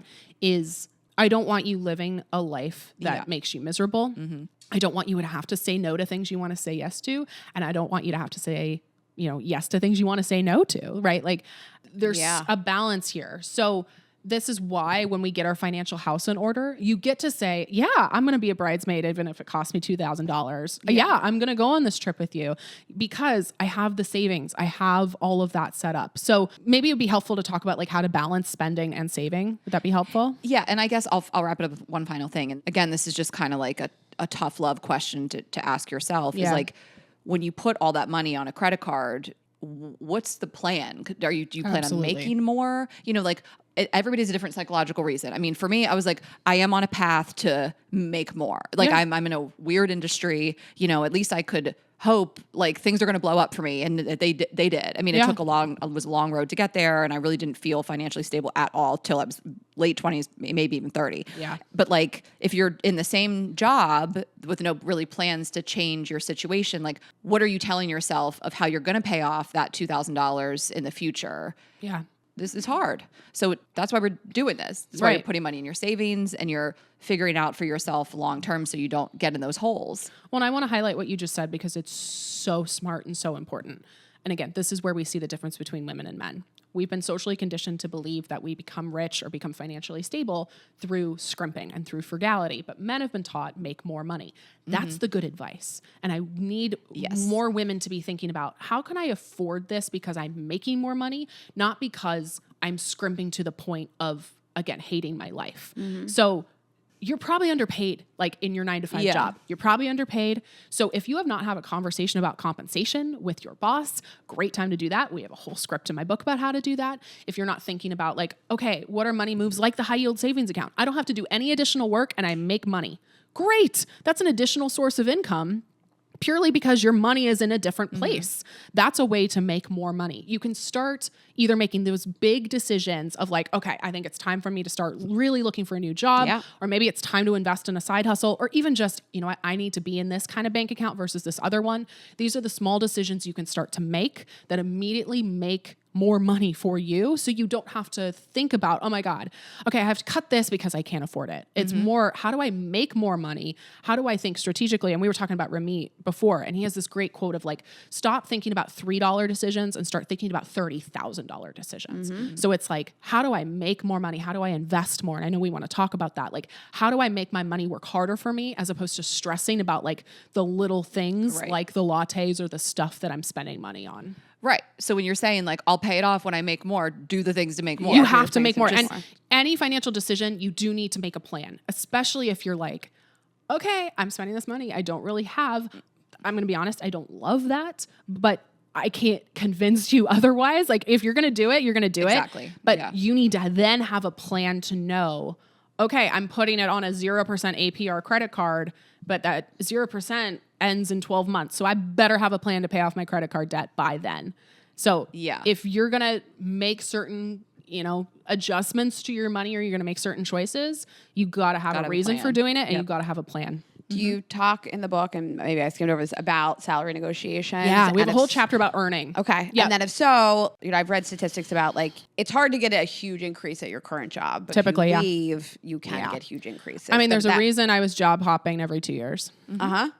But I think women specifically, are really socialized to think like, I don't want to ask for too much. I don't want to over ask. My father owns a headhunting recruiting business. And so I was raised to really know how to negotiate a salary. But I remember him like basically like holding my feet to the fire, being like, no one is going to get rid of you because you asked for a little more money in this interview process. But that's a really hard skill to learn and ask for way more money. Totally. We have in every chapter almost like the narratives that you're believing. So the spending narratives, right? That's the like frivolous spending thing we talked about. So in the earning chapter, one of those is like, oh, my loyalty will pay off. Like women believe that of like, they're going to see me. I'm going to keep my head down. I'm going to do good work and they will give me a raise. No, they won't. Like they won't. They're going to keep paying you what you've been. They're going to love it. They're going to love that you're doing more for less. Totally. And so you have more negotiation power when you first start a job, like when you're interviewing, than you will ever have at your entire tenure of employment there. Totally. So it's like the stigma around job hopping is a thing of the past. Like post-COVID, things are just so different now. And it's come to be expected, especially with people who are in their 30s or 20s. And then, you have more power like when you first, so you have to negotiate. Companies expect you to negotiate. Most companies one won't even give you a range sometimes on the job description, right? But then they'll tell you, oh, this job pays 70K or whatever. They expect you to ask for 75 or 80. They have that budgeted and ready to go. And if you can't negotiate salary, we have literally a whole list in the book about everything you can negotiate besides that. So PTO, 401k, work from home, hybrid work, like Stock options. Stock options. There's a million things you negotiate. A sign-on bonus, right? Besides just your salary. Yeah, I mean, the corporate world is so different than when I was in it. It's crazy. I worked at Amazon, I worked at Groupon. I mean, I cannot speak to what that's like, but it never benefited me financially to double my workload. It was just like, thanks, kid. Yeah, and they'll just give me more. Yeah. Well, and then, Not you at know, all. to your point about like job hopping and Yeah. leaving, of course, it doesn't look good if you get fired all the time. We're not talking about that. No. But, you know, then your current job could pay you to stay. You know, if you are hey, I going to have this leave. other job. There's ways to frame everything, right? In a way that isn't like, fuck you. So like, hey, I actually just got, you know, this really interesting message from this recruiter and I had a conversation and they actually offered me $10,000 more than what I'm making right now. And I love it here. I would love to find a way where I can stay. How do we find a way I can stay together? And then they give it to That's you a and you're like, oh, negotiation. you had it the whole time. Oh, And absolutely. then you're pissed. Well, because especially now as an employer, like, you know, we have a pretty sizable team and it's like, it is so much more expensive to go out and try to find find somebody somebody. than it is to retain really good talent. Totally. And So you just got to hope you're really good. I don't know, if you go to your employer and say like, I need more money to survive, my living costs have gone Okay, up. can I say that? Please. That is actually something we don't want to do. Yeah, Okay. I was just going to say. Okay. Because Ashley. No, I just... Rayna, I know you don't believe that. We know that's not how you would go into a negotiation. I need more money for my life. my Erewhon water is really expensive. Can I? Yeah. So let's talk about it because Let's talk it's about it. super common. Yeah. It's like my student loan payments are starting back up again and so I need money. The employer doesn't care. Yeah. They don't. I do, right? Because I'm a nice employer. But like at the end of the day, you are there to provide value to an organization. Right. So the best thing you can do is think about not how much do I need? Like, what is the market telling me I should be getting paid? So when I go on, you know, Glassdoor or these like salary sites, when I start talking to other people in the industry, like my background was a social media manager. So before I would go negotiate for a job, I'd be asking other people in marketing, like, what are you getting paid? Or, hey, based on the job description of what I'm doing, what do you think this job's get priced at? Mm-hmm.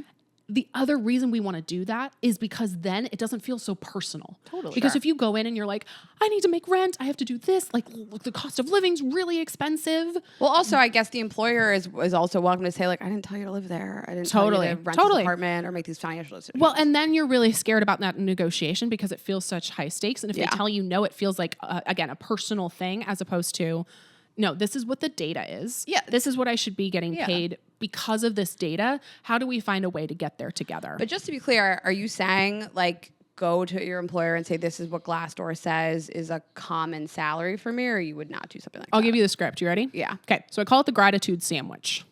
This is really important for women because when we ask for money, and this is why we talk in my book and our podcast about like, you can make all the financial decisions that are, 100% fantastic, but the entire world does not like women with money. Mm-hmm. Like you have, unfortunately, women just existing, right? You have this against you. So you have to play to that. So your first thing, gratitude. First piece of bread. I love working here, or I thank you so much for this job offer. I'm really excited. You're going to list, oh, this is great. And I love the team, or I loved getting to know you, blah, blah, blah. Gratitude. The meat of the sandwich is the ask. Based on the market data for this position, to be fairly compensated, I'm looking for a range of X to Y. So I did 3 really important things there. First, based on the market data, I've done the research, I've talked to people, I have it. You're not citing particular sources because then your boss is going to go to Glassdoor and they're going to find the data that doesn't support what you want, Sure. right? So based on the market data, 1, you've done your research, I've done my homework, I'm not just asking for $1 million, right? To be fairly compensated. What happens then is that your boss is going, I'm not unfair. I want to fairly compensate this person. And then you're asking for a range. You are not asking for the range you discover through conversations or through on Glassdoor, right? If Glassdoor says 70 to 75, you need to be asking for 75 to 80 or 75 to 85 because you're going to hopefully land in the middle. Yeah. So we're asking for more than what we want because if we get it, great. But if we don't, then you're willing to come down and then you're right in the range. Yeah. The thing that's really important. So that was the meat of the sandwich. A little condiment, your mayo, your aioli, whatever, right? You say, I would love to get to a number we can collaboratively agree on. That shows I am willing to have a conversation. I want to make this I'm not making demands. a collaboration, not a conflict, right? This is a problem we're trying to solve together. And for women, especially who are conflict averse, who are scared of a negotiation damaging their career in some way, that is so powerful. And then the last piece of bread, again, gratitude. Thank you so much. Looking forward to working with you on this. And that's your negotiation. I love it. It's just, it takes the emotion out of it. Totally. It says I took the time to research this. I would love to collaborate. And if you don't negotiate too, honestly, it's kind of a red flag. It's like, for me as an employer, I'm like, oh, if they're not negotiating. Now, I'm a little different because like we list the salary range. I don't do the bullshit because I'm like, I know how hard it is. Yeah. But for most employers, if you don't negotiate, it's kind of like, oh, I just got this person for really cheap. Maybe they're not great. Yes, I agree with that. And I worked at sales jobs at big corporate companies, and they want you to negotiate because they want to feel especially like with sales, it's like sales, you got to negotiate. It's a skill. I don't know. Some companies pay you, they don't undercut you. I think when we come up with salaries, we see what the market rate is and we go there or higher. So I think you and I are really fair. Yeah. And you and I do a lot of research. Did we ask people around us to see what they're paying? Yes, we don't give them the low ball offer. This is why when women have money, nothing bad happens because we're all fair. We're doing the market research. I literally have in our job descriptions now, I post a range, right? And I also say like, hey, we don't have to do the bullshit. This truly is the range. I'm not like secretly withholding money. That's how we roll. Yeah. But most people don't do that, right? And it's usually most male-dominated workplaces don't do that. Also, it doesn't fall on them. Like if you and I underpay somebody, Rayna and Ashley are underpaying somebody and they're assholes. If Groupon underpays somebody, who does that fall on? Nobody. I just want to compensate people for their work and have them do a good job. Absolutely. But unfortunately, that's not the MO of most business owners. And then for just really quick to close the loop on asking for more money, what if you are making the market rate and you just want more? You're like, I'm doing really well. I've been here for a long time. Like, is that more of like considered job hopping? Well, then it's performance-based increases, or it's, okay, I need to go get another job. Or it's, okay, the salary is actually pretty decent. So that's where I negotiate PTO. That's where I negotiate, more flexible time. That's where I negotiate a better title. That's my favorite thing to negotiate because it doesn't cost the employer anything, but it sets you up better for the next job. LinkedIn. So, when I was the only, social media person, I became head of social, right? It sounded sexier. It was more exciting, but I was a team of one, right? So then I could set myself up better for more money, better job title, further on the line. I always remember my dad saying to me, no one is going to end an interview with you because you ask for more money. Nope, don't be delusional and ask for something crazy, but no one's going to have dedicated this much time and energy to you and just hang up the phone. And let's be real. If they did, you don't want to work there. Because they are showing you that they will never have a hard conversation with you. Like they are not willing to see your value now. They're definitely not willing to see your value the next 6 months, year, 2 years, 6 years. Love that note. Okay. What's next, Rayna? Well, we're talking about credit cards. I want you to give your advice. Do you have some credit cards that you like? Yeah. And I want to close the loop on that. Yeah. Again, I'm going to sound like a broken record. We have all of it on our website because we get asked about it all the time. herfirst100k.com/tools. I'm a Chase Sapphire Reserve girly. We're Chase Sapphire Reserve girlies. We love a Platinum Amex. No, I have the Amex Platinum as well. We love that the annual Delta fee is getting worse and worse every year. I'm like, ugh.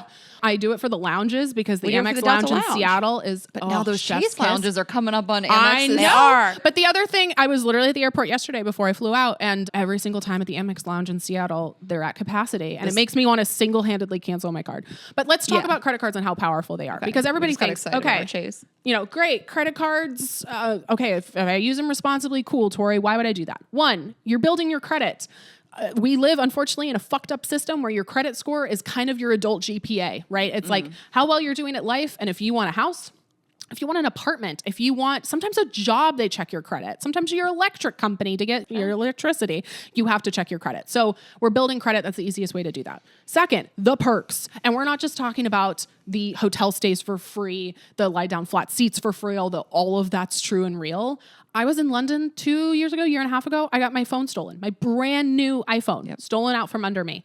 I had to replace it, obviously. So that was $1,000 down the drain and then an additional $1,000. My credit card covered it. Yep. What? Remember when Rob got robbed? Rob's gonna rob. Rob needs to change his name. I think in France took his whole bag with everything, and his Platinum Amex covered it. Yep. I just rented a car, additional car rental Avis insurance. preferred membership that's just free and included. Travel credit, $200 travel credit, Clear, TSA Uber, pre-check, Uber credit, DoorDash credit, right? There's a million reasons why a credit card is really, really powerful in addition to all the sexy stuff. But like when shit hits the fan, like when you're somewhere that, you know, you need to get home from, I almost consider it like a secondary emergency fund, right? Like somebody in your family gets sick, you're having to do an overnight cross-country flight that costs $1,200.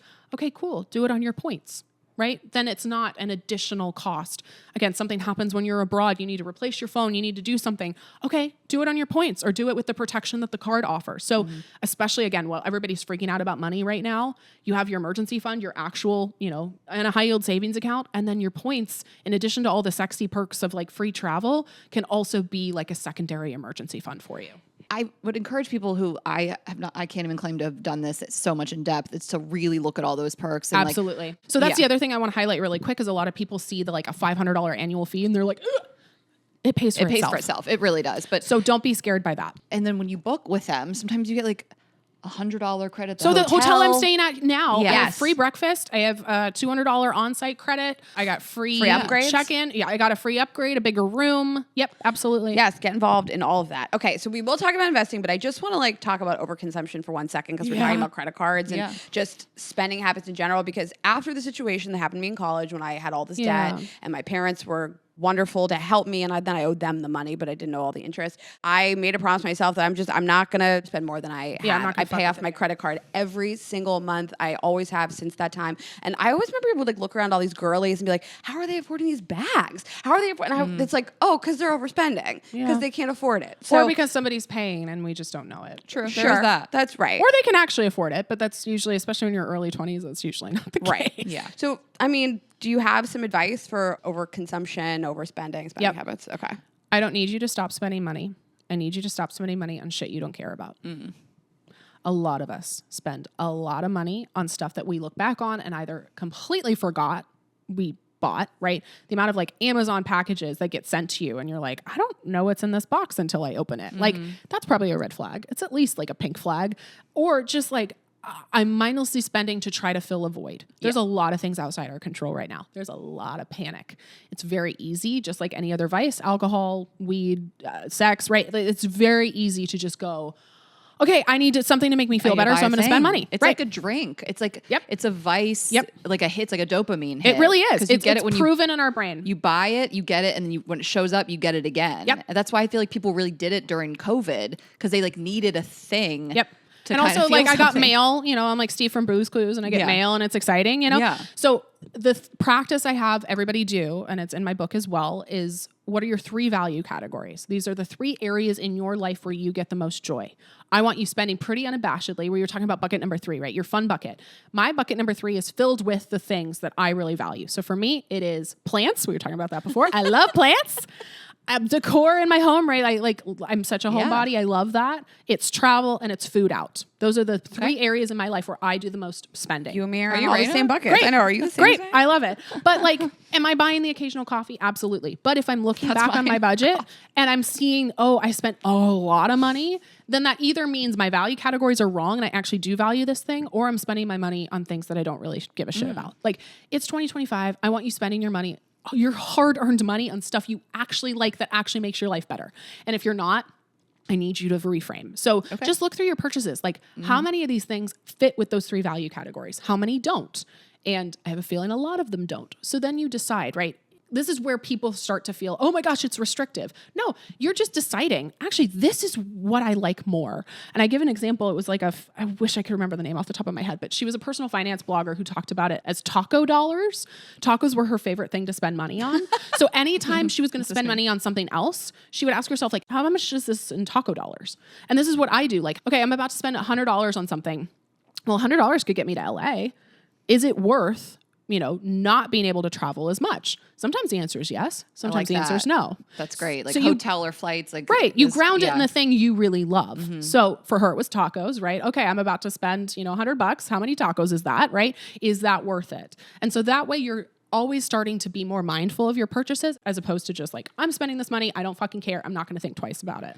I love that. And I mean, I really think a great example is like a designer bag where you're like, that's literally a flight. That's a trip. And for some people, maybe you don't care about travel, but I mean, maybe it's the bags. That's your values. But like, to me, I'm like, that's a flight and a hotel. Totally. And some people, that's that. But they some people love want the bag. that, right? Like, I'm a multimillionaire. I thought about the designer thing. I went and did it. It did not give me the rush that I see some people on TikTok where they're like, okay, I've loved this bag for 4 years. I like took it out of the box and I like cried. That's not me at all. But a nice hotel, I'll spend any amount of money on a nice hotel. So like you start to learn that of like, okay, what do I actually like spending my money on? Again, because I worked really hard for this money. And if it's not giving you that sense of like euphoria or like joy, I love going out to eat with my friends. I will throw down $800 on a really good meal with the 3 people that mean the most to me. I am so fine doing that. That's like, I'm about to go home. I have a chef friend in Seattle who's closing his restaurant. I'm doing a tasting menu with my partner. It's $1,000. It's a lot of money, but I know that that's great. Core memory. Totally. And it's really good food. That's what I love spending my money on. But if I drop $1,000 on a Chanel belt or whatever, that's not going to give me the same hit. So you have to just figure out, where do you want your money to go? And again, I'm talking in thousands of dollars. This is in $20 purchases too. Yeah, but those add up. I think about that all the time. Right. Like your t-shirts. My t-shirts. Your t-shirt. All the shit I buy on Amazon. All that stuff. I started to think of my closet in terms of like dollar signs and all the stuff that I buy. And I look at just all these dollar signs just stacked up. And so I've just been selling shit on Poshmark like crazy, and I'm stopping doing this stuff. That's your kink. Returning and selling stuff is like great. I feel like I make that money back. And let me tell you the dopamine hack that I love. The same dopamine hit that you get from spending, and I know this sounds like bullshit, but it's true. You can get it from transferring your money to savings. Ooh. Like you can get, it's just like That is in your horny. brain, the same hit that you get from adding to cart, from buying, from like, you get Looking at your bank account when you're saving. You get the same hit when you're transferring money or buying stocks. Like turn your stocks into the thing you buy, right? I like this. Because then you can take your money, it compounds. It's actually, again, this is going to sound so nerdy and everybody listening is going to be like, it doesn't work that way. But I promise you it does. When you start seeing that your money's earning money, that's the thing that becomes addictive. Oh, yeah. You mean there was a reason why your business is called Your First 100K? Yeah. Is like when you made that and you had it and you saw it in your bank account. I was talking to a friend recently who had that experience on like saving 100K. Yeah. And he was just like, this was a dream. You know, like this, the way that feels, you can't buy anything that feeling is invaluable. And again, then you get to spend pretty unabashedly because you know you're financially taken care of. If you do all of the stuff that feels a little inconvenient, and I have a whole chapter about self-care and like the money habits and all of that. And like self-care has been commodified. We think self-care is like the glass bottle of wine or like the, bubble bath at the end of the hard day. Those are self-soothing actions. Those are the things you do in the moment to make yourself feel better because you had a shit day, right? So again, the face mask, the bubble bath. Self-care is the hard shit. Like self-care is eating a salad when you don't want to eat a goddamn salad, going into the gym when you don't want to go to the gym, having a hard conversation, going to therapy, and looking at your money. It's the stuff that feels really inconvenient in the moment, but makes future you's life so much better. And like, that's what real self-care is. And so when we're thinking about, again, trying to be able to afford our lives, trying to make sure we're taking care of ourselves, self-care will feel uncomfortable while you're doing it, especially at first, but it's going to make future you's life so much easier. Tori, I love you. Yeah, I do love you. Can we do investing? Yeah, let's just do investing a little bit. And we do encourage people. Your book is phenomenal. Yeah. I'm Your always website. happy to come back too, because I wrote an entire book about it. For the Timothy episode. Yeah, don't tempt me with a good time, baby girl. Yeah, like so much of this stuff is on your site in the book. And I do have to say, we asked our audience what they wanted to know from you, and it was investing overwhelming. Great. Paying off debt and investing were the top two. And I think that people are like, I don't understand the stock market, but there are other ways to obviously invest besides just the stock market. The stock market is a great place to start. So again, I wrote a whole book about it. I'll try to keep this brief. Well, if somebody says, I don't know the first thing about investing, what's my first step day one? Okay, so the reason you don't know anything about investing is one, nobody taught you. We've kind of established that. But two, there is a multi-billion-dollar industry built on making you feel like you're too stupid to understand. Yes. And that is the finance industry. The whole point. That is the Wall Street Chads in Patagonia vests who are like, oh, I know, it's really confusing, so just give me the money and I'll go invest it for you. And I'll take 3%. Crazy. I know 3% doesn't sound like a lot. That's fucking insane. When you're only making like 7, it's a lot. Or we hope we're all millionaires Or someday. it's millions of dollars, and then 3% it's so of $1 million. It's a ton of money. So this is the stat that blew my mind. 25% of professional stock pickers in the past 10 years have outperformed individual investors. So I'm going to break that down. Only a quarter of people who are professionals who are supposed to be good at their jobs are actually good at their jobs. That's insane. Yeah. If I had to have surgery and I had to work with a doctor that had a 25% success rate, I wouldn't work with them. Right. That's crazy. So you can invest yourself. You can do this. I promise you that it's not as complicated as they make it out to be. Men love to make things more If complicated a because it man makes can them do it, truly. a man. Truly. And they love to make it more complicated because Exactly. it's like an ego boost. And like we did better than you in school. I know we did. And women are better investors than men. All of the data I proves believe it. Women do everything better than No, men. truly. What does the TikTok sound like? A man can, what is it? It can't be that hard. Men do Yeah, it. thank you. That sounds like a Rayna original also. It's true. It's true. We're going to sell t-shirts that say that. So please don't give your money to a man. Like truly. Scott, you're fired. Brett, you're fired. Truly. Mark, Like, Brian, my brother. you don't need like a Wall Street Chad to come and save you. You really don't. I love the guy who manages my money. He's I wonderful. know. And We his- have great No, teams. but like his sister listens to the show, and I've known him since he Sorry. was like in kindergarten. The stuff I've seen this kid do, I can't even honestly believe that I give him my money. It's insane. Well, and I was just in a suite at, this sounds such a flex, I don't mean it to be, but I was just in the suite at Angel City FC last night with a bunch of like celebrity and famous people, Yeah. and they were talking, because they all want to talk about money with me, and they're like, oh, but I have a great financial guy, and every time I want to be like, do you? Yeah. Like, do you know how he gets paid? Do you know what his fees are? Like, I'm not going to put you on blast, but we should talk about it after. Like, do you know what his fees are? Because this is again where We pay someone else to monitor. yes, and you feel like again We you're have like, another man on the call while they manage the No. man that manages our No. money. We're joking. We'll tell you our situation. Okay. Well, actually, we're Okay. not. But Actually, Ashley sometimes I am like, I don't care. And Ashley has like forced me to be like, we have to ask questions. And I'm like, and again, for most people listening, you're probably not running, a multi-million-dollar business. You're not doing any of this, but it's the same thing. It's like, oh, I'll go to Edward Jones because they're smart. No, they're not. They're terrible. They're awful. Oh my God. Like they're terrible. Okay. And so, okay, here's what you need to know about investing. 1, investing is a 2-step process. This is the number one mistake I see women make. It costs them millions of dollars. oh my God. It is not like a bank account. You open a bank account, you put $1,000 in, you're done. You're good, right? That's step 1. Investing is a 2-step process. You have to put your money in to a Roth IRA, a 401k. This is the account that holds the investments. Those are not the investments themselves. Okay. Step 2 is you have to go buy the investments. So we'll talk about index funds in a second, but you could buy stocks, index funds, etc. It's almost like your socks going into your shoes. A lot of people think it's just shoes. It's not. It's like a gift card. I put money on the gift card. I go to go buy things with the gift card. So I have seen countless women. They message me every day. They go, I didn't know it was 2 steps. I put my money in the Roth IRA. I didn't do anything else. And I've lost 10 years of investment earnings because no one told me. The story I tell in the book is a woman, I've named her Sweet Little Rose. Rose was a public school teacher. She saved a portion of her paycheck in her 401k for 35 years. I have told this story so many times, and every time it gets me. She went to retire. She was 65. No. Showed up and was like, okay, I'm ready. And they're like, you only have $300,000. Now, that sounds like a lot, but it was $300,000 that could have been earning. She could have made $4 or $5 million off that money. She did not have enough money to retire. Oh. I cannot, I'm looking straight down the barrel into the camera. I Yeah. cannot have this be you because this is, again, the lack of education, I'll just give my money to a guy because I'm so scared to hit. Like, no, I need you to manage it yourself. I need you to know step 1, step 2. So step 1, let's talk about the accounts. 401ks, IRAs, these are great places to put your money. These are retirement accounts and they're tax advantaged. That means that the government is incentivizing you to save for retirement. They're like dangling a carrot and they're like, hey, if you put some money in these accounts, we are going to give you tax breaks in exchange. And they're for your retirement. That's great. We want to have 65-year-old us living our best lives. 65-year-old me is going to be drinking Sauvignon Blanc with lunch and flirting with her much younger Pilates instructor named Luca. Like, this is my real life retirement plan. That made me Tori, we're going to be horny. with you. Great. She has like a villa in Italy. She adopts dogs. Totally. It's a great Yeah, time. it's the wine at lunch that. Totally. I can't Every do day. It's that. Giuseppe or Luca. Or Yes. whatever. She can't Valentine. live that life. Just start naming them. Yeah, but when he starts asking you for 10K, just get mom over here, you know? That's not Valentine. Take That's my his friend. dogs. Take my dogs to go walk my dogs. Yeah, that's the life I need for everybody, and you have to do a little bit heavy lifting now. So that is a great type of account to open.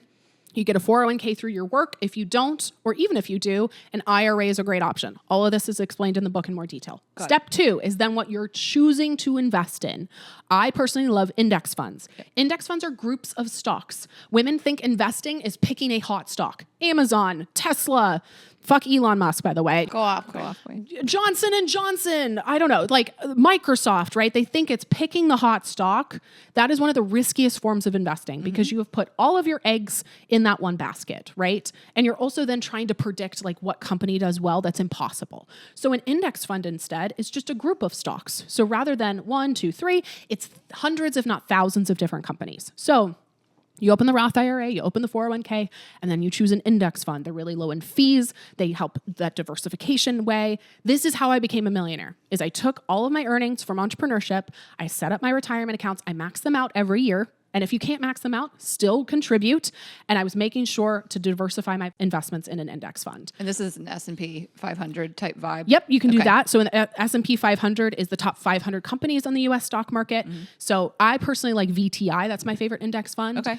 And we also have, I will shamelessly plug it because nothing like this exists. I built an app and a platform that teaches women step-by-step how to invest. I do live coaching. I actually have built an app with my co-founders and my friends about how to like actually, so you don't have to log on to your Fidelity, Schwab, Vanguard, Robinhood confusing account, and you can actually get started investing. So I actually just rung the opening bell at the NASDAQ Stock Exchange because we were celebrating $80 million that has been invested. And the vast majority of that $80 million is by women who have never invested before. So if you are that person that's like, I have no idea how to invest, I would love to teach you. It's called Stock Market School. That's the app. Yep. Okay. This is also just like, thanks. It's my favorite thing. And I invited, it's going to really make me cry. I invited community members with me. So I was there with my COO. I was there with my business partners. My dad was there. And there was like 40 of the women in our community. And I got to ring the bell and I like still can't watch the footage without crying. But it's like, I'm crying. I can see it. It's so sweet. But like, it's just that you're the real deal. Thank like, you. You know? But it's like these women do it. Like Yes, I give them the exactly. path and then they have to go out and do it. And again, every part of society wants to keep you from having money because it makes you controllable. I want you to be uncontrollable. Yep. Like the patriarchy's worst nightmare is an uncontrollable woman. And I fucking love being the patriarchy's worst nightmare. And like, that's the feeling I want. Again, for every single woman is like, you know what? Yeah, 65-year-old me's covered. 30-year-old me's covered. Everybody's good. I can spend my money on things I love. I know I'm saving money. I know I have my plan together. So if shit hits the fan, I'm okay. Like, I need everybody listening to have that. I love that. And again, this is like just scratching the surface of how to do it. We can't sit here and be like, I mean, you've given people the overview. But definitely if you did everything we talked about today, you are better off than 99.9% of people. Just like getting in, doing the Roth IRA, whatever it is, like you make it easier and all your other resources. But we did just want to touch a little bit on the current state. I mean, we can't really talk about money investing without kind of thinking about a recession looming and the fears that people are having given the presidency and the, culturally just everything being even worse for women and all of that. So our work has always been politically minded. The first thing we say in the book and in all our work is like the personal finance equation is about 20% your own choices, right? So the things you can control. How well you budget. Do you understand debt? Do you know how to invest, right? And 80% all of the things outside of our control. Racism, sexism, ableism, homophobia, $1 trillion student debt crisis, stagnating minimum wages, lack of paid family leave federally in the country, right? There's a lot of things. Climate change. There's a lot of things that have a way bigger impact on your money. So the first thing is to understand that that exists because it's very easy to believe that you're the problem. Okay. You're often not the problem. Yeah, maybe you made some bad calls. Maybe you overspent, right? We can acknowledge that. But like, if you're constantly getting passed over for a raise because all of the men are making more money, that's not a you problem. If you went into severe financial strain to care for your children because you didn't have paid maternity leave, that's not a you problem. So the first thing is to acknowledge that. So we have to control what we can control while we work to change everything else. So voting, protesting, calling your reps, like this is as much a financial action as is budgeting and saving. So super important. Yeah, everybody's freaking out right now. So let's talk about stock market, crash, recession, Trump, all of that. Everything I teach is exactly what you should be doing when it's sunny outside and exactly what you should be doing if it's a fucking hailstorm. It's the same thing. Emergency funds, paying off your debt, and yes, investing. Stock market crashes, if that is where we're going, is actually a really great time for you to invest. It is never a bad time to invest because when the stock market's doing great, cool, you're doing great. When the stock market's down, well, stocks are on sale. If you were going to buy a coat that was $100 and now it's $50, well, cool. And then let me just jump in really quick. So when people are investing in the stock market, I mean, the point is kind of like long term. You're in this for years, if not decades. I think that's kind of goes without saying, but I didn't know this when I was in my early 20s. Like, again, you can be a day trader, whatever you want to do, but I mean, I would not recommend that, but of course. People do it and they make money, but I mean, just the point is that it's going to ebb and flow and you can't check on it all the time. It's a roller coaster. No, I would actually, this is the one time where I would actually, like, this is the ostrich effect where you actually need to do this. Yes. I'm a multimillionaire. Yeah. I have millions of dollars in the stock market. If anybody should be freaking out right now, it's me. Yeah. I'm not. I'm totally calm. Okay. You know why? Because I understand it's years, if not decades. If this even goes on for a year or two, right? Like 2008, everybody freaked the fuck out. Rightfully so. I get it. It was a really hard financial time for people. But stocks, you have not lost money unless you choose to sell. Yep. It's kind of like a house, right? If I buy a house and then Zillow tells me 5 years later it's worth $100,000 more, great. But I don't have $100,000 in my pocket unless I sell that house. Exactly. Okay. It's an asset. So just, the asset goes up in value and goes down in value. And it's not an accident that I became a millionaire the last time the stock market was down in 2020, 2021. I stayed the course. I kept investing. Yep. And then from 2020 to 2025, the stock market was up 140%. So even, and as of this recording, who knows? We're recording this just like April 1st. So if the stock market does go down, well, we're looking still, we've climbed up 150%, 140%. So even if we go down 10% or 20% or 30%, we're still sitting really pretty compared to where we were a couple years ago. So you have to stay the course. And we were talking about this before we hopped on mic of like, your financial guy is like, you have to do this and the maths. And it's like, ultimately, you just have to manage your own emotions. Yeah, and we have money in stocks. I have a lot of money in T-bills. Yeah, look at you, Ashley. When I talk to my financial guy, told me to get those T-bills. I mean, the T-bills are doing great. Yeah, I'm doing great. And they're low risk. And they are. I mean, my biggest fear is like apocalyptic. Yeah. So my biggest fear is my money and the banks are no longer protected. Okay, so if it's let's talk about that. If it's apocalyptic, it's not the stock market. It's like if it is a zombie apocalypse, right? Yeah. The last thing you're going to be thinking about is like, how did the S&P 500 perform today, right? So it is going to be my money, though. Absolutely, but I mean, if you have taken care of yourself, I would rather go into the zombie apocalypse being like, yeah, I have a little bit of money than having no money. She's afraid that banks are going to close down. I'm talking like it's just a number. Account. Yeah, I don't have this money in my house. Like I get this is really dark, but I'm getting this question for a lot of women. Like it's just a number. Where's the money? That one bank closed in Silicon Valley, and like people lost their money. The banks have an FDIC insurance, right? Up to only a certain amount. Exactly. What about my T-bills? I like freak out about this. No, but this is really important. Let's talk about this. So the FDIC insurance for most banks is $250,000. Right. Most people don't have over $250,000 in their bank account. If the government really does go away, we have a lot of other problems too. I don't have an answer for you. This is what and that's what my business manager said too. I said this. I was like, the government's going to fall apart, all this stuff and everything. He was like, if that happens, you're going to have a lot of other issues. I'm like, yeah, but what's bigger than the money? I'm going to need my money. I'm not going to have bigger issues of the government. What's going to happen? Like this is my only thing. Well, it's a Handmaid's Tale situation at that exactly. point. But I really am, even talking now, I really am doing everything right. But my fears are just stuff that you can't. You can't. And I say this with all of the empathy in the world because I've been wanting to talk about this, but in a way that doesn't make me sound like an asshole. I get that that's a fear. And again, so many people in our audience right now are just like, oh my God, but Trump's doing this and he's doing this and he's doing Elon Musk. And I'm just like, okay, first of all, the panic is what he wants. Yeah. Like now that doesn't mean we can tell ourselves do not panic. But that is feeding into the energy of freaking out about everything. Yeah. The second thing too is it's like, this is the part that I can't control. Right? This is the part that is outside of my control. True. I think people often use it, and you're the exception to this, but I think people often use that as, and again, this sounds harsh. Please know I'm saying this with so much empathy. This sounds like an excuse often. It's the excuse for not doing the things you can control. A lot of people are not saving for retirement because they're like, well, the Earth's not going to be here because climate change, so why would I save? Yes. And I'm like, but what if it is? But what if it is still here? But what if it is? Yeah, I think we all do that. That's the thing when you fuck off when it starts snowing outside. You're just Absolutely. like, oh, it's a snow day. Absolutely. Like we're treating this like that's it's a great metaphor. Day. Totally. And it's like, it's so much easier because I'm like, oh, but it's so, the world's so shitty. So like, why would I do this? And I'm like, because it's the one thing you can control. And it's also going to give you some semblance of normalcy. There it is. But also just knowing, okay, I'm doing something even when the world feels like it's burning. Yeah. I'm doing something. Mm-hmm. But the last chapter in my book is all about how do we use money as a tool to not only better our own lives, but better our communities. We listen to women focused and feminist-centered media. Thank you, everybody, for listening. We support the kind of businesses we want to see. We protest. We think strategically about where and how our money and our voices goes. Like, this is the stuff that you can be doing when everything feels like such a shit show. Like, control the things you can control, work to change everything else. I love that.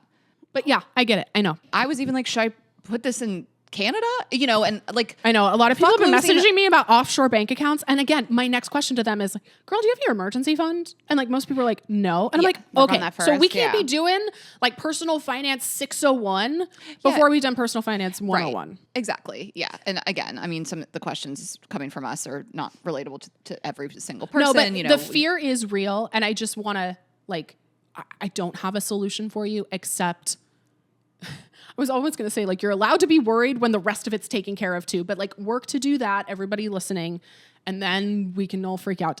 It's just like, you control the things you can control. The panic does not help. We do our best to mitigate that panic. Yeah. And the financial advisors are like, this is not their fault. This is their job, but they're basing what they're telling their clients on historical data. And that's understandable. But I'm like, but it's unprecedented, you know? Like, but we've had a million unprecedented things. Like, I always think, because I have the same thoughts when I head hits a pillow at night and I'm like, oh God, what if this really is the end?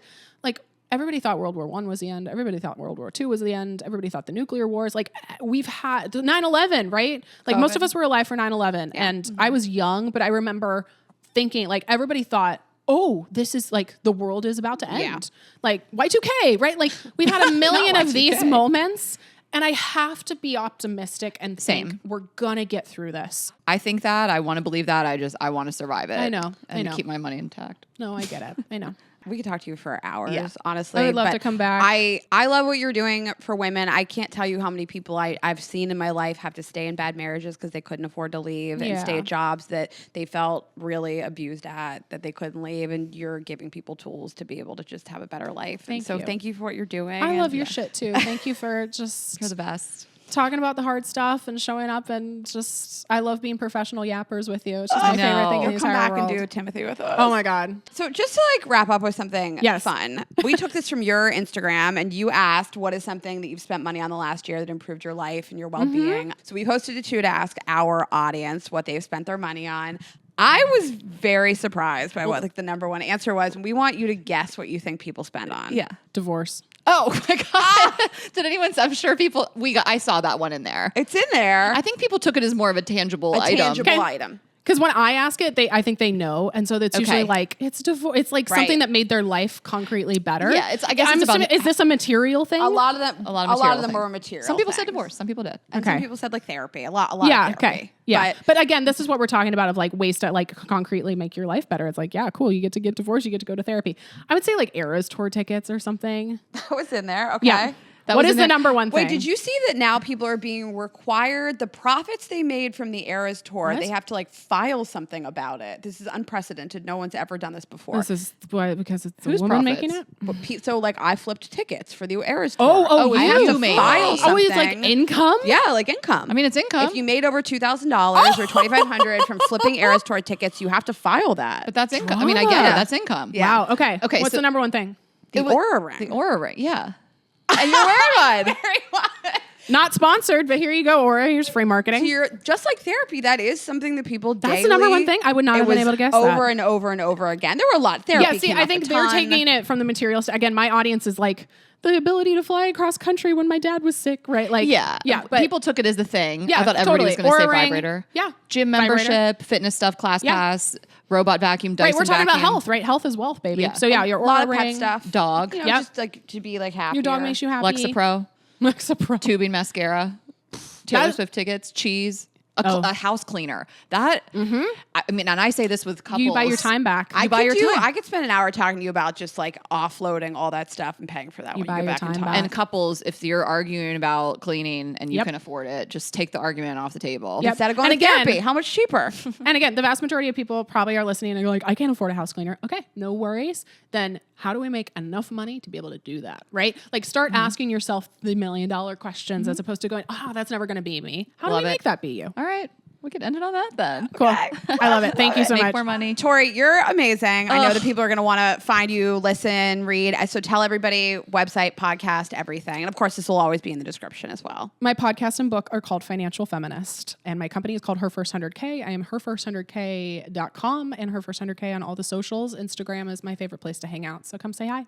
Love it. You guys know where to find us, girlsgottaeat.com. We are Girls Gotta Eat Podcast on Instagram and TikTok. I'm Ash Hess. Rayna is Rayna.Greenberg. Get those vibrators. It'll change your life at vibesonly.com and subscribe on YouTube, and we will see you Thursday. Have a good week, guys. Bye.